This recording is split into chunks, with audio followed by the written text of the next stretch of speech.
Estructuras de inyección o intrusión. Bajo esta denominación se engloban distintas formas constituidas por areniscas en el interior o en la superficie de los estratos, y que se conocen por nombres alusivos a la forma de cada tipo. Se han identificado todas las estructuras que consideran Zulinski y Walton en 1965, entre ellas 3 estructuras: diques y filones de arenas, volcanes de arenas y polígonos de arenas. Las estructuras de inyección deben iniciarse por la acción de un terremoto, lo que origine ciertas fracturas y por ellas se inyecte la arena. Diques y filones de arena. Son cuerpos irregulares de arenisca, de algunos centímetros o decímetros de anchos, que se disponen cortando estratos en lutitas y margas. Suelen estar relacionados con niveles de areniscas interestratificados. Su génesis está ligada a la licuefacción de arenas de grano fino a muy fino, bajo un espesor de sedimento grande, que origina que la arena se comporte como plástica y se inyecte tanto hacia arriba como hacia abajo. Esto supone la acción de un evento que inicie las fracturas, a través de las cuales se penetra el material arenoso. Generalmente parten de un nivel arenoso inferior y terminan en un nivel arcilloso superior. Se tratan de estructuras de intrusión y no de diques de relleno desde el techo por 2 razones. 1. El espesor va decreciendo hacia arriba. 2. Los estratos encajantes sufren arrastre rocal hacia el dique. Volcanes de arena. Son estructuras que aparecen en una superficie de estratificación individual. Su forma se asemeja a un cono volcánico, con diámetros desde 10 hasta 15 centímetros y altura hasta 2 centímetros. Su génesis está ligada a filones y diques de arena y se diferencia de ellos en que el material arenoso llega a la superficie del fondo deposicional y se derrama.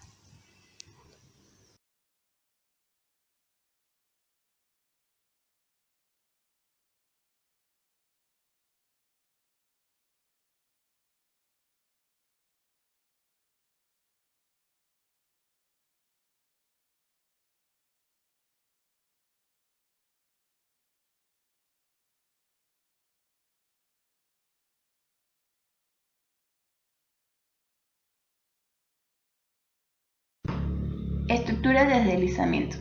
Las deformaciones penecontemporáneas a la sedimentación por deslizamiento de una masa de estratos que estaban depositados se denominan estructuras slump o estructuras de deslizamiento. Cuando las estructuras geométricamente son semejantes, pero originadas por empujes laterales, como el empuje de un glaciar sobre un conjunto de estratos fluvioglaciales o glaciolacustres previos, son denominadas estratificación contorsionada, las cuales son menos abundantes y de una menor escala que las estructuras de slump, que se ponen especialmente de manifiesto en series rítmicas de alternancia de materiales, tanto competentes e incompetentes, como arenisca-lutitas, calizas y margas, en la que los niveles tienen distinta coherencia. Las estructuras consisten en un conjunto de materiales plegados y en muchos casos fracturados, intercalados entre estratos horizontales originariamente que erosionan la parte superior de los pliegues. El espesor de materiales con esta estructura es variable, que va desde decímetros hasta decenas de metros. Su génesis ha sido interpretada en casos actuales. En la imagen vemos la posición respecto al nivel del mar, del conjunto de materiales constituido por una alternancia de términos más o menos coherente. Es necesario que haya inestabilidad tectónica que se refleje con movimientos sísmicos. La pendiente necesaria para que se produzca el deslizamiento del conjunto de estratos es variable, según la intensidad del fenómeno que haga iniciar este movimiento. Se han considerado que las inclinaciones mínimas han sido de 1 a 4 grados. El inicio del deslizamiento es una sacudida sísmica que a su vez produce la licuefacción espontánea de los materiales.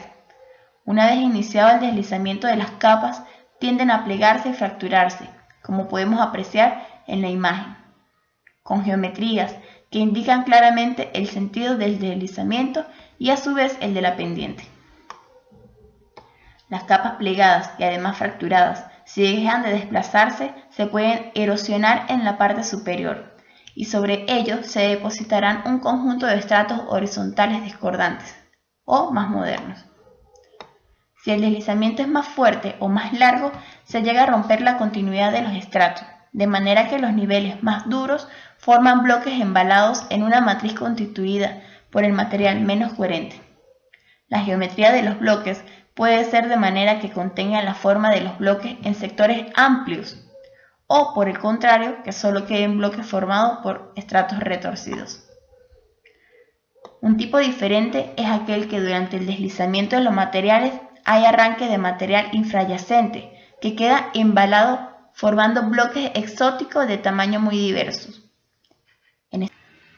Cantos de arcilla armados. Se trata de estructuras que implican la destrucción previa de un estrato para su formación. Es necesario indicar de modo claro que su formación se puede hacer en edades muy posteriores a la del material que se destruye. Bell, en 1940, es el primer autor que hace un estudio e interpretación de la génesis de estas estructuras. Características. Son esferas y elipsoides de arcillas que están envueltos de una superficie de pequeños cantos superficiales que forman una armadura que protege el canto. Su tamaño es variable, desde el centímetro a incluso el metro. Más frecuentes son las que presentan diámetro mayor del orden de algunos decímetros. Génesis. Comprende las siguientes etapas. Deslizamiento de materiales arcillosos que pueden ser transportados con una corriente acuosa. Formación de un canto blando que al rodar va alcanzando un elevado redondeamiento y esfericidad, a la vez que en su superficie se van incrustando partículas sólidas del fondo que forman la armadura. Destrucción por choque o caída. En los casos que no haya destrucción pueden fosilizar.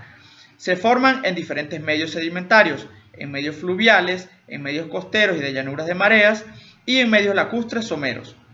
Se puede destacar el hecho de que los formados en medios fluviales llegan a alcanzar una esfericidad muy elevada, mientras que los formados en llanuras de mareas o medios lacustres son de forma elipsoidal. Son muy escasos los ejemplos de cantos de arcillas armados en materiales antiguos, debido a que la estructura se destruye fácilmente antes de su fosilización.